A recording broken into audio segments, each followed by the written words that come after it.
Good morning and welcome to the programme. In a minute I'm going to be talking to James Croke from Waterford, a company that is involved with medical supplies about matters such as that. And anybody wants to text in, please, 083 3333 975. You know the number by now, text or WhatsApp.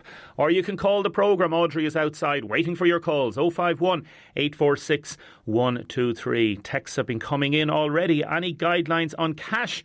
Does the virus live on cash? Can you please say 50th happy 50th birthday to Catherine McBride in Coxtown in Dunmore East from Mam and Dad. And a lot of people asking about these new restrictions. Conor Gallagher in the Irish Times saying that Gardai are going to have to walk a tightrope between coercion and persuasion. As you know, until last night, despite many checkpoints and patrols, Gardai basically had no powers to punish people. Not heeding the advice because Minister for Health Simon Harris hadn't signed the regulations granting enforcements of the powers, but he's done that now. So non-essential journeys or simply loitering on the street, people could face arrest and fines of up to €2,500 and up to 6 months in prison. So Gardai say they're going to strike the right balance between persuasion and coercion. And we're going to wait and see how that pans out. Let us know what you think, please. Do you think these enforcements of the restrictions are needed? Are they necessary? Are they right? If you have a view one way or other, please text us and let us know. We want to hear your views on that this morning, as well as many other things. We're going to talk now to James. Good morning, James. Damien, good morning. How are you? I'm good, thank you. I'm good. Thanks for talking to us this morning. I know you're up in Dublin at present, I think. Where are you from originally? Are you Ferrybank or City or whereabouts? I'm a Slieve man originally, and very good. We've got people involved with us who are from Waterford, from Kilkenny and from Tipperary as well. Very good. And the company is called MediCleanse. And MediCleanse, yeah. Yeah, you're involved with other people in importing medical products over the years into Ireland. Tell us a little bit about the business you're involved in. How does it work? How does it operate? Okay, well, first of all, it's a new SME. But we're involved with people who have over 30 years experience in shipping and in doing international contracts around the world. Yes. And about 6 weeks ago, we were approached by a guy from South Africa who had created a new antibacterial terminal-based disinfectant, which is called Back 5. Okay. And this guy, a man called Sean O'Neill, a tremendous, scientific kind of person, he also got the patent for it, which is now held by a company down in Wexford. So all along the road, this is all about Irish people getting together and to come up and form a plan to try and assist from industry side with regards to the fight on the front line with COVID-19. Okay, and what you've seen in the 2 months, we'd say, since I suppose that you've started really operating at this level, prices have gone up. They've rocketed in all different aspects, in all different areas, haven't they, James? It's actually frightening. We spoke with one supplier one day, and the price that we were given, and in the space of 24 hours before we even had a chance to prepare quotes to get them out, the price had come back and it was 500% more at cost than it was the day before. Wow. Now, it's not just even that with regards to disinfectants and hand sanitizers and stuff like that. It even goes down the chain line with regards to trying to source respirators. We've, again, and I forwarded on images to yourself earlier there. You'll see that we spoke with one particular company, and the initial price that was given online quoted to us was €1,200 for mobile ventilators.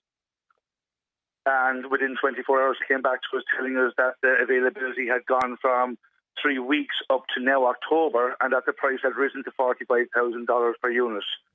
45,000. So it went up from 1,200 to 45,000. Yep. And these are some scrupulous suppliers who also are in China. It's not just a case, but it's not just China. There are a lot of different countries we're dealing with. We have direct connections linked into Russia, into Pakistan, also into Singapore.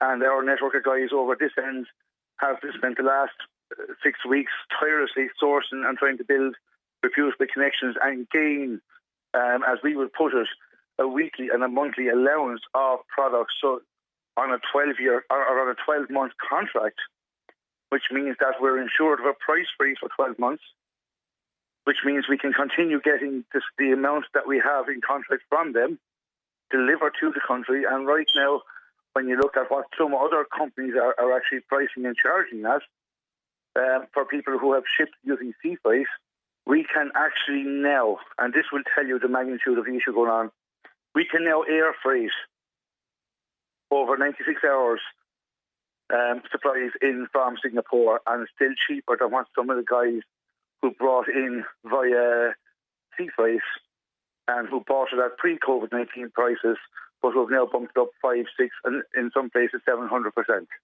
700%. Now, there is a reason behind this, Damien. Yes, of course there is. Yeah, and it comes online, I suppose, a little bit like the toilet paper rush just before COVID-19 kind of really hit hard with Ireland, and everybody started looking at supplies that they thought were going to run out. Luckily for us, we were involved with people in logistics networks in Ireland. We were given information that all of the warehouses in Ireland were full, Musgraves is well stocked, all of their suppliers are well stocked. There isn't going to be an issue with things like this. But the one thing that there is an issue with, because it's not something that was dealt with on such a large scale model, is hand sanitizer.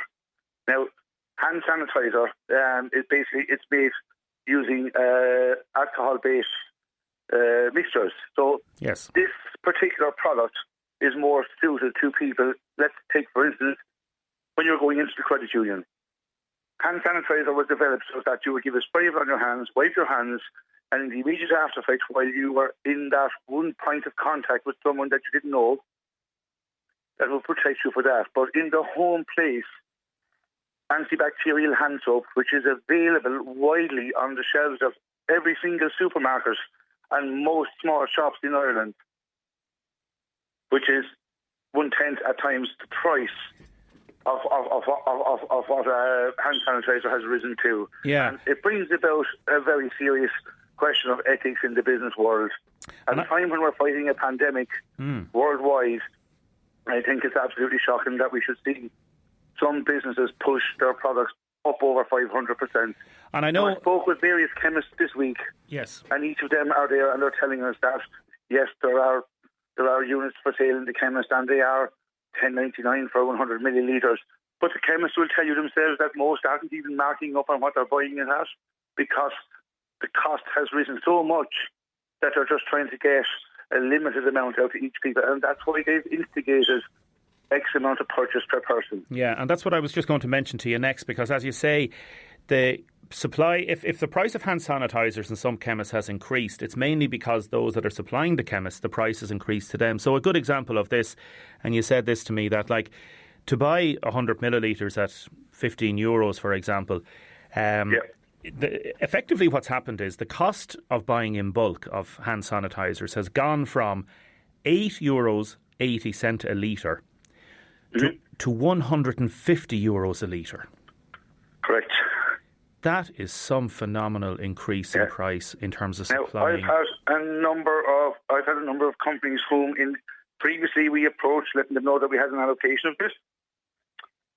And they've now also, at the time, they already had suppliers in place, and now they've reverted back to us via email, and they're literally all saying the same thing, which is that, the price of this has got to stop going up.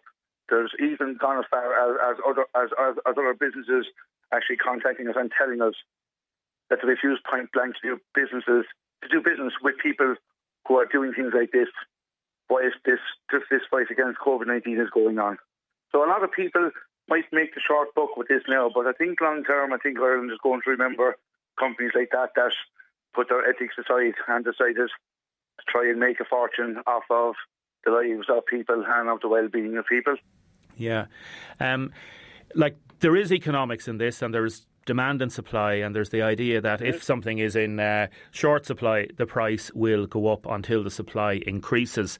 And then there is unscrupulous people that are looking to make a profit out of this and make and to benefit from other people's turmoil and really exploit the crisis.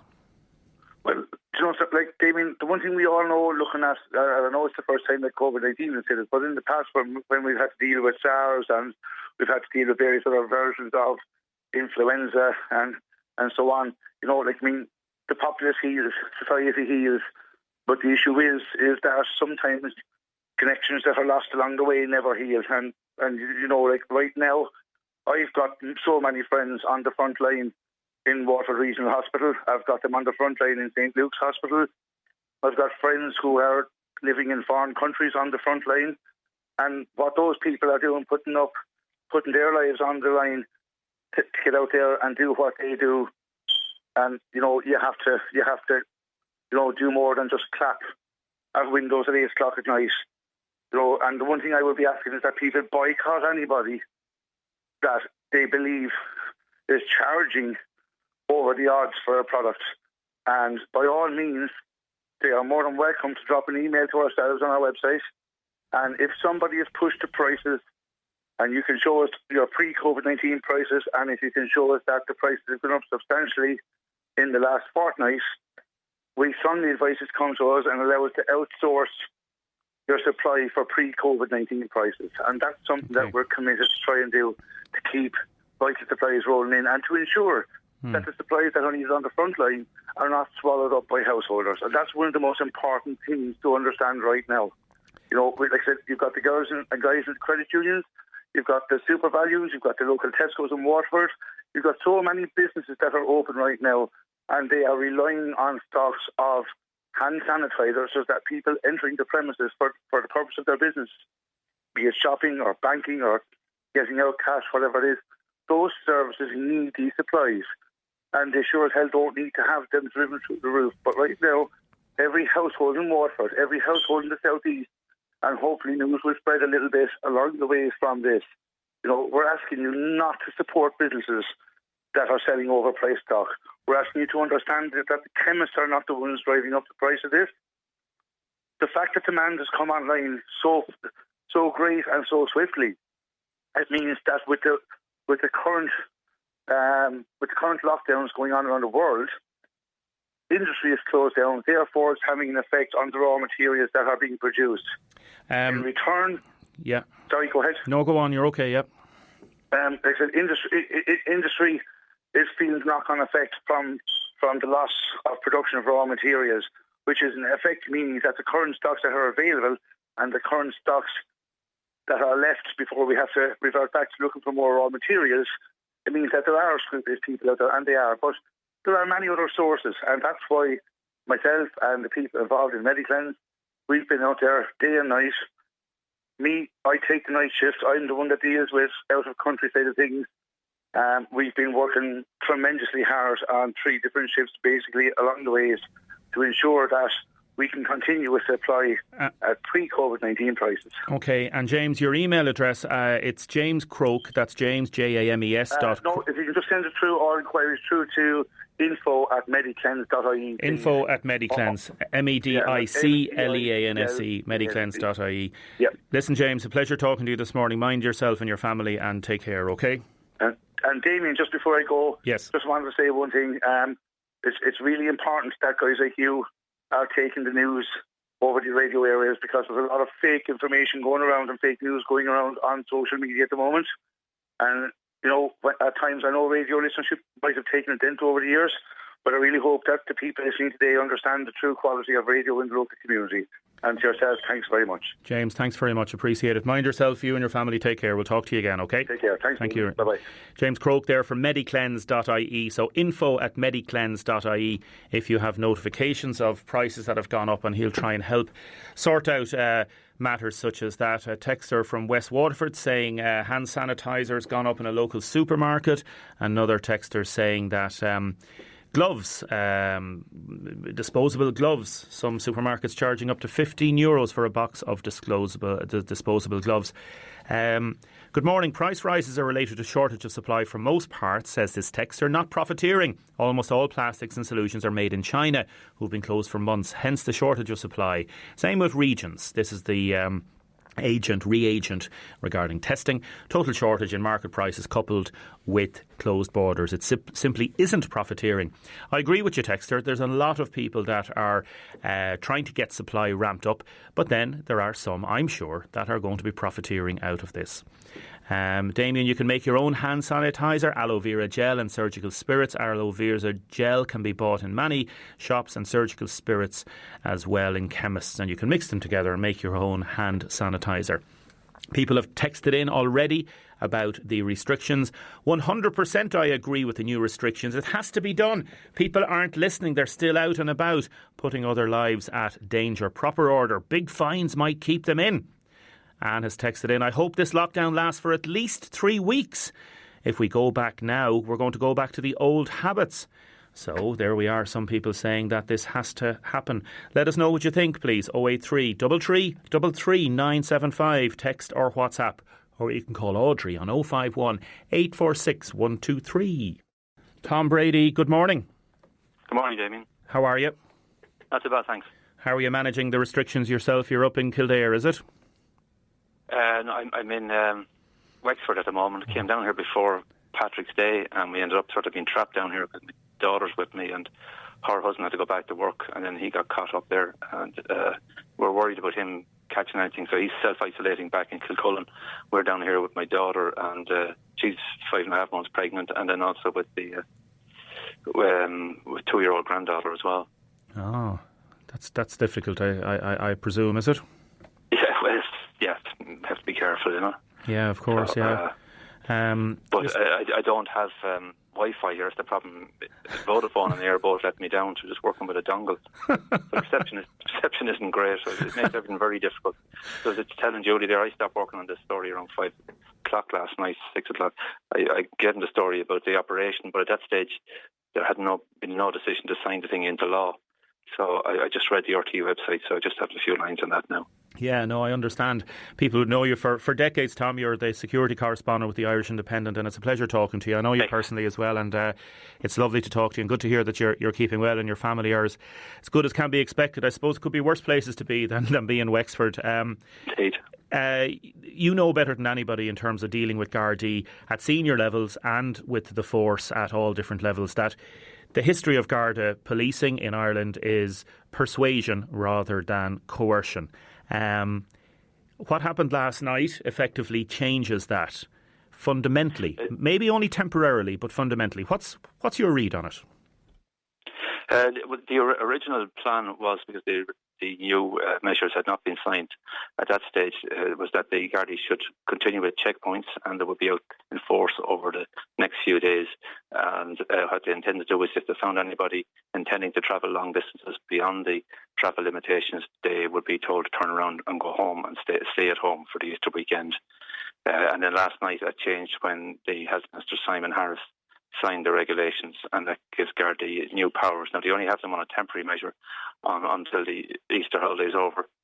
And under those measures, it gives Gardaí the right to impose a fine of up to 2,500, or even bring charges against a person who would breach those regulations, and they could face 6 months in prison if they were charged and taken to court. Yeah. Now, firstly, on this, when the restrictions were put in place originally by the government on Friday of the week before last, so we're nearly into, we're 12 days ago now, do you think the Minister for Justice and Simon Harris held off with the Garda Commissioner in enforcing these to kind of maybe see how things were going? I know they were saying it was complex wording, but I got a feeling that they were kind of saying, well, let's see if the persuasion thing works. In other words, take it step by step, no?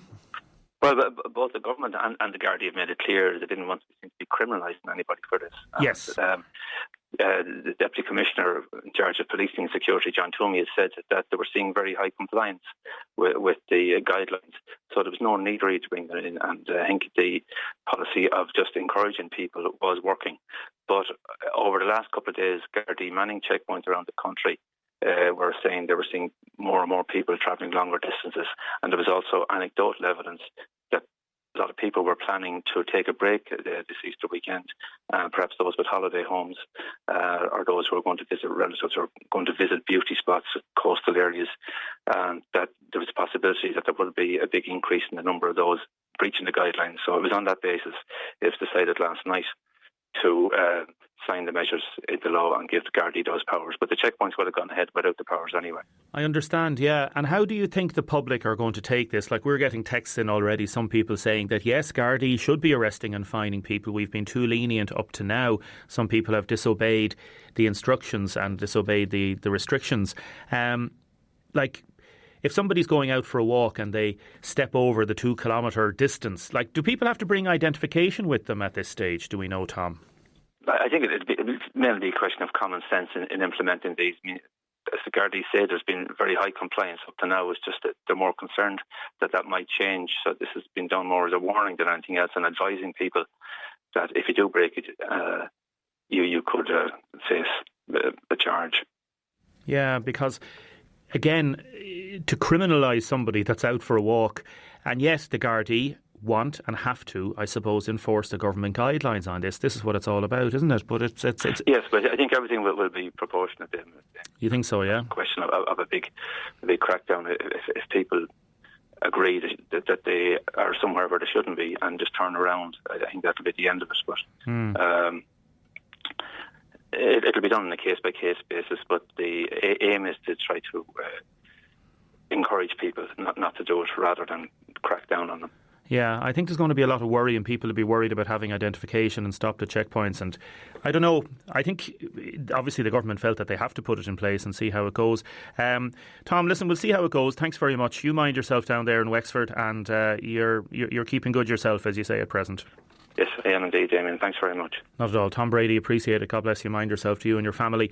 Tom Brady, their security correspondent with the Irish Independent. What do you think about this? Please let us know. 083 3333 975. A line from the Irish Times. The government's most effective tool in policing compliance is arguably not the Gardaí at all. It's public disapproval. Social matters, whether taking the form of social media posts or whatever, is very effective in changing behaviour, experts say. So we have a lot of student Gardaí, trainee Gardaí have been rushed into service in the past few weeks, and they're obviously going to be on the front line as well with this. So let us know what you think. 083 3333 975. A text from Deirdre. Could you please remind people when out walking, could they walk in single file and not spread out across the footpath, thereby forcing people to walk against them on the other side of the road? Thanks for all the work for everybody in WLR. Another texter. We are very unlucky in Waterford regarding the timing of this. The government won't be able to fund possibly the North Quays. What about Welch Park, says Paul? Will there be any money left? Another person asking about mixing Dettol to make hand wash. A texter in from Tramore saying that, is it true, are there people going to Pebble Beach, to the holiday homes? Did a lot of people go there last night? Please let us know. Also the shops and chemists down there as well. A lot more people in the shops and chemists, which indicate that there may have been some people that have come down to Waterford. Mary's also texted in about school buses. She's wondering, are school buses stopped? And they are stopped, obviously, since March. Are Bus Éireann going to give a rebate on bus ticket holders to help out families? I don't know, Mary. I haven't heard anything about that. Keep your texts and comments coming in. 083 3333 975. Now, I'm going to be talking to Willie Donnelly in a second about matters at WIT. Got a lovely text in there from Ger in South Tip. Damien, I nearly fell off my seat a minute ago. I thought you got a world exclusive with 6-time Super Bowl champion Tom Brady. Thank you very much for that. And also, happy 5th birthday to Lily O'Sullivan in Kilmeaden from Nanny and Grandad O'Sullivan and all the Spillane gang. Damien, thank you and all your colleagues in WLR for a wonderful service. Hope ye keep going. Yes, we're going to keep going and we're going to keep getting the news out there and information that's important to you, the listeners. Willie Donnelly, good morning. Good morning, Damien. How are you? I'm good, thank you. I'm good, thank God. How are you keeping? How's you and all the family okay?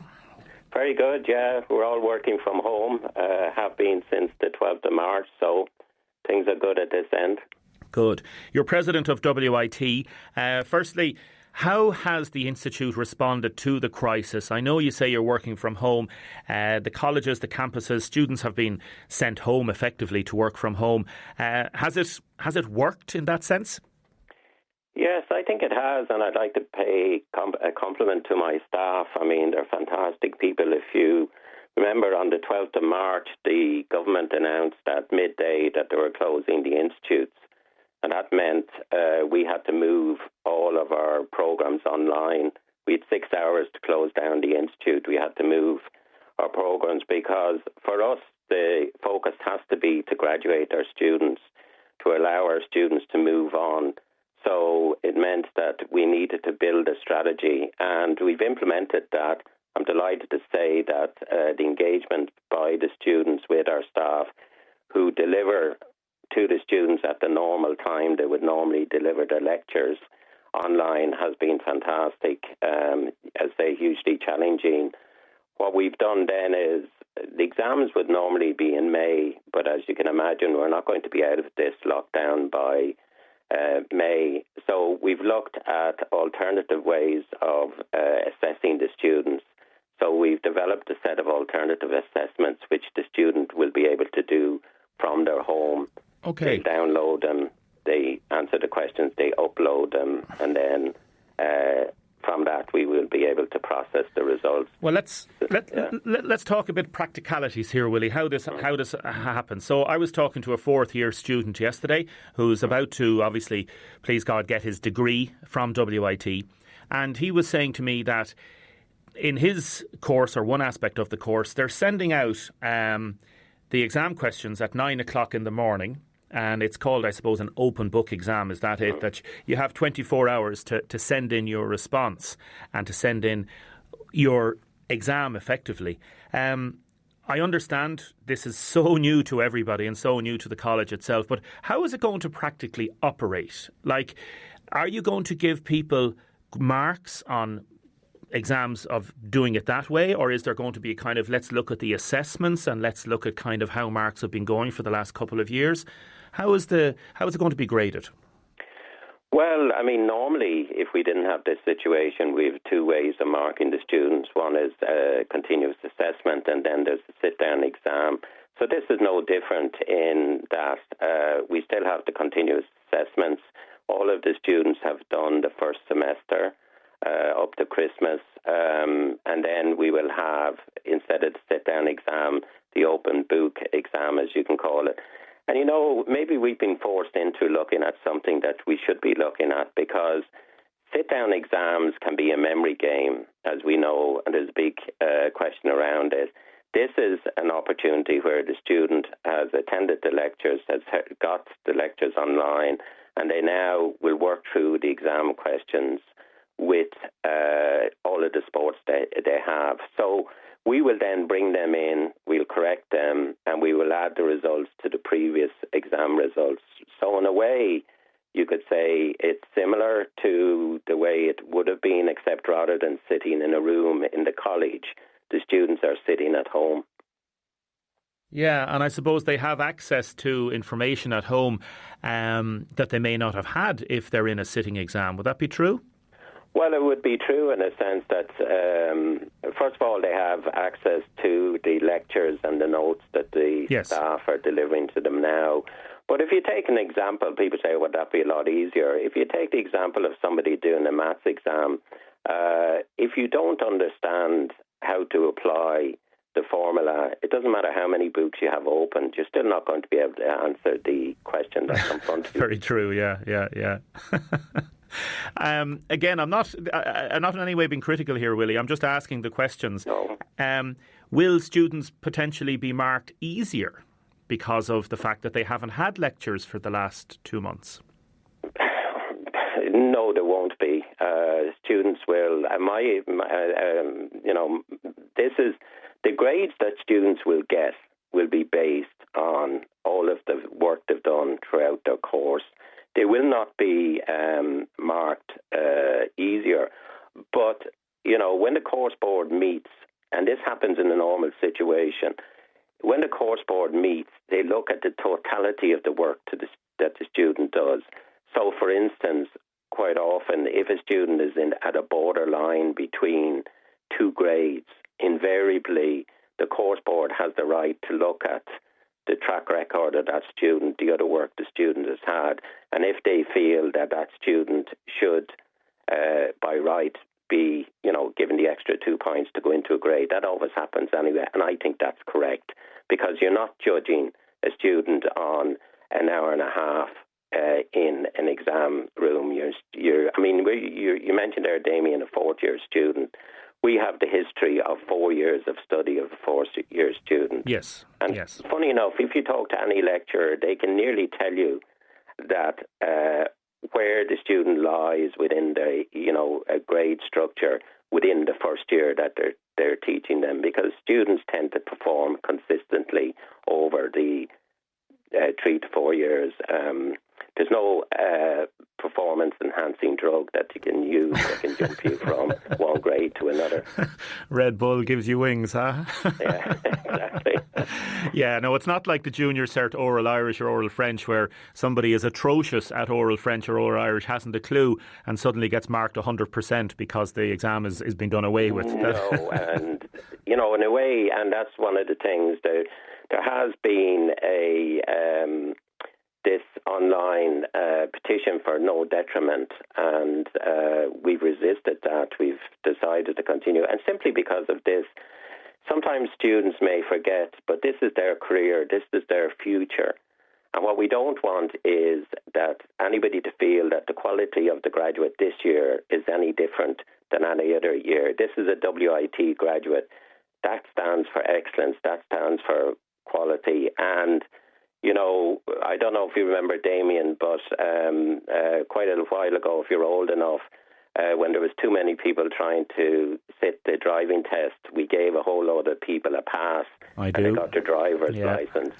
I can tell you there will be nobody in the country that will actually claim to be in that group, because people's reaction is quite negative. So we want these students to go out, to be employed, to feel that their qualification and their career advancement is going to be the same as any other year. Yeah, and another problem, and people are texting in and commenting, some lectures are good, and then obviously there are some lectures that may not be that helpful with people, but have you managed to ensure maintaining standards and quality regarding this? Like, obviously, it's easier to do it when lectures are in class effectively. Is it? Are you happy that standards have been maintained? Yes, and, first of all, in terms of the process we're taking, it went through the Academic Council, who oversees the quality. Second thing is, it goes again, you're not being just marked by an individual lecturer. It's the course board, where when all the results come in, all the lecturers get together, they sit as a course board, they review the scripts of all students, and everything balances out.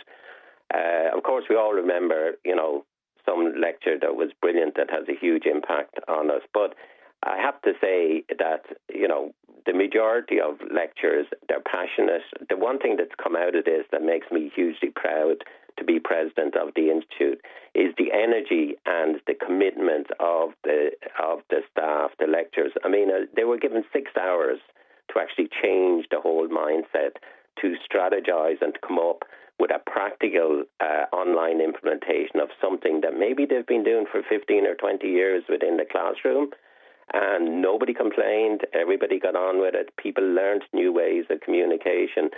The commitment to the student by staff, and not only the teaching staff, behind that, there's 500 other staff who are administrative, technical staff. Everybody has been involved on online work supporting the student. And I've got fantastic emails from students saying, thanking the Institute for supporting them. Students are very scared. Students are very worried. And for instance, one thing I'd like to say here and now, students communicated to me saying, I couldn't finish my placement. Will that be have a detrimental impact on my results? The answer is no. Nothing that's outside of the control of the student will be a detrimental impact on their final results. Some people texting in and ringing, like I say, Willie, and also a special mention to your technical support people. I know Mr. Clooney and many others involved there. They've been doing great work over the last 2 months in particular. Simple question: if someone has an exam to repeat, what might happen in that situation? Well, they will repeat it in the normal way. Everybody.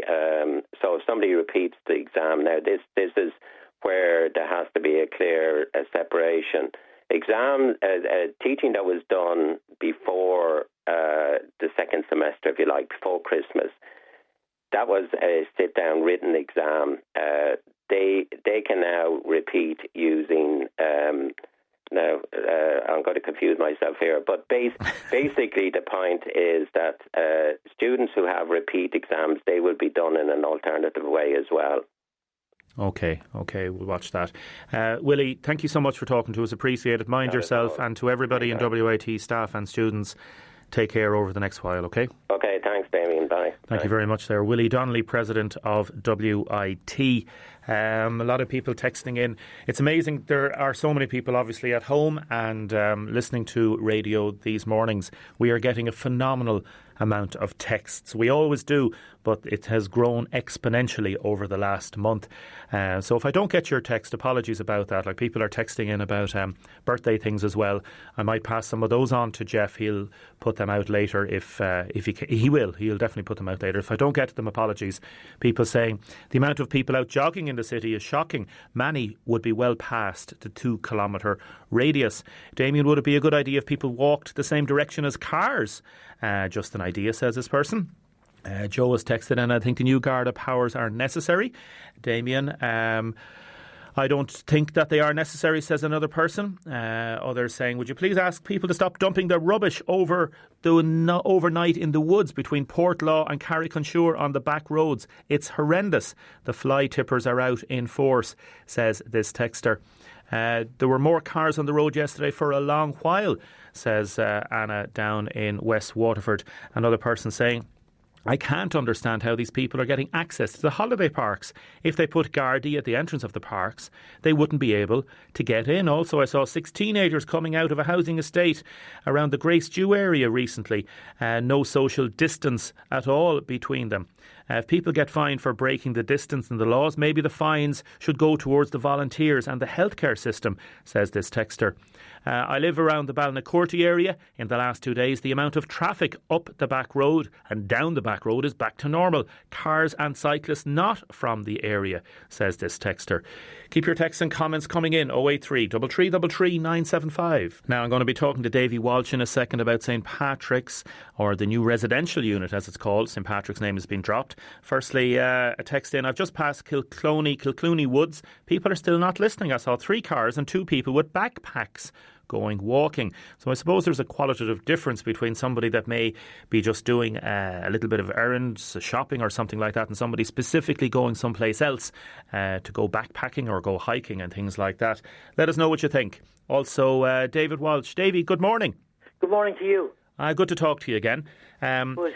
It's kind of gone under the radar. Yesterday, Monday I think it was, the new 100-bed, or the 100-bed unit, the Waterford Residential Care Centre has replaced St Patrick's Hospital and St Aidan's Ward at St Otteran's, and all long-stay residents have been moved in. You were part of a group that protested every Tuesday, I think it was for nearly a decade? 10 years. 10 years. Yeah.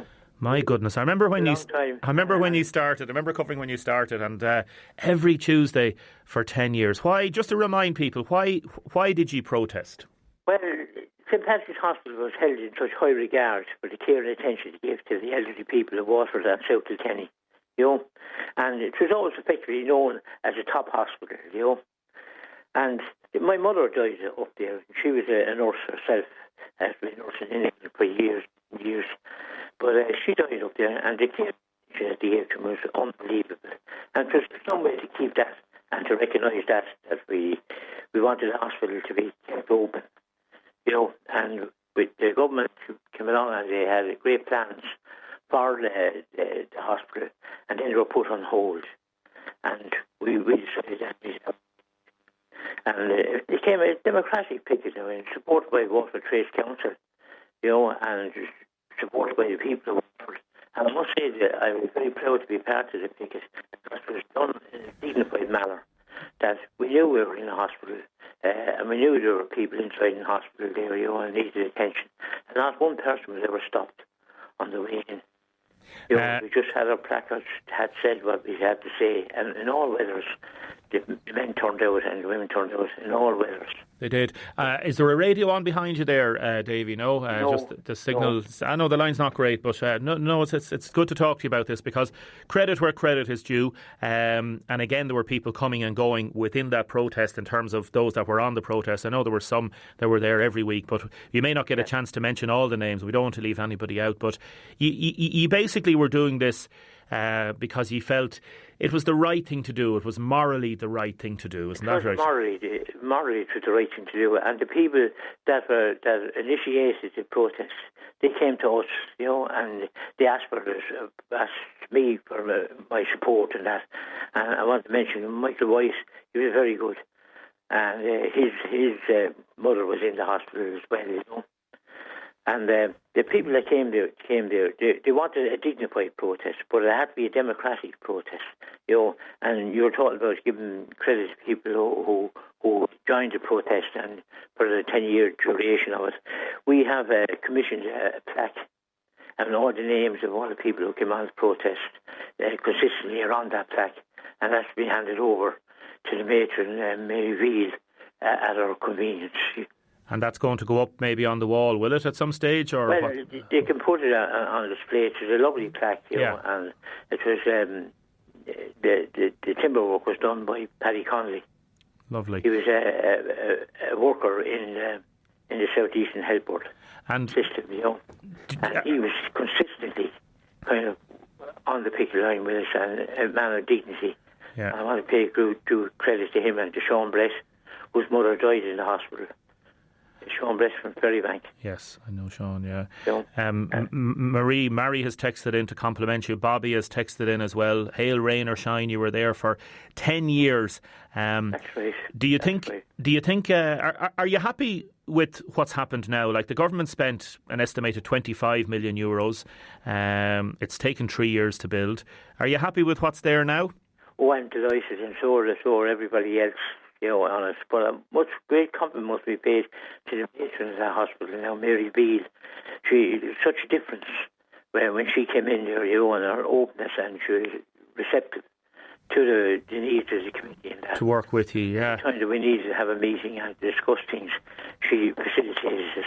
And what about the name, the fact that St Patrick's is now gone from it? We discussed this at the time, and it's part of, I suppose, government policies that they're taking religious names off new units that are being built. But a lot of people are still annoyed with it. The name St Patrick's should have still been there, they say. That'll always be called St Patrick's Hospital. This is Waterford you're talking about. And it's tied up in the whole vernacular of Waterford.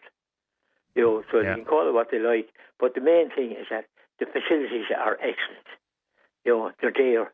We won the case. The government heeds what we were about. And as I said to him, it was a democratically elected committee, and everybody was kept in the loop. And great credit is due to them all. But we commissioned this plaque, and the names of everybody on that plaque. It will be there for everyone to see. And hopefully we'll get a day, Davy, where everybody will be able to gather and see that. And again, we wanted to have you on this morning as a tribute to you and to all the people that have protested over the years in that. Like, to keep a protest going, as I say, hail, rain or shine, for 10 years is a credit to you and everybody involved in the committee. So well done. The committee, though, is that the openness of the committee. Yes. And everybody was kept in the loop. Yes. And they knew what they were doing, and they were pointed out the goal. What we wanted was the government to change their mind and to carry on with the plans that they commissioned. Yeah. And it brought into place. And great credit is due to the government that they listened to us. They did, but you kept it in the public eye. Well, we did, and it was, as I said to you, it was a very dignified protest. Yeah, Davy, to you and your family and to everybody involved in that committee and that campaign over the decade, congratulations, well done, and stay safe. Okay. Well, thank you. It was great for Waterford anyway, and for the people of South Kilkenny. It is certainly. Davy Welch. Thank you very much indeed, and good luck to you. Thanks very much. Good to talk to you, Davy Welch. There, involved in that protest for 10 years, and successful protest. People say protests sometimes don't work. Well, this one did. They helped keep it in the public eye, and they helped, I suppose, keep the thing on the agenda. And well done to all the staff at St Patrick's and St Aidan's, transferred now to the new centre. It's now going to be called the Waterford Residential Care Centre. And it's a fabulous facility, I'm being told. Really is a fabulous facility. So well done to everybody involved. A good news story.